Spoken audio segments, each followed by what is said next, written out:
Hi guys, aside from sharing music, what I love most is ayan, bonding with my dog, especially ito si Hershey kasi ang kulit-kulit ng batang to. Every time na ayun si Oreo yan. Every time na aalis kami or nakakarinig siya ng alis, nagwawala siya, iiyak siya, gusto niya parati siya nakasama kay mami. Ayan, tingnan nyo siya. Hindi na siya mapalagay dyan. Gusto niya sasama siya habang itong isa, si Oreo naman, tahimik lang. Walang pakialam sa mundo. Heto, pakinggan nyo siya kung paano siya magwala tuwing every time na aalis kami. Ko.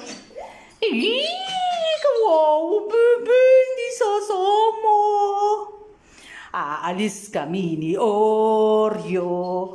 Babay kami ni Oreo.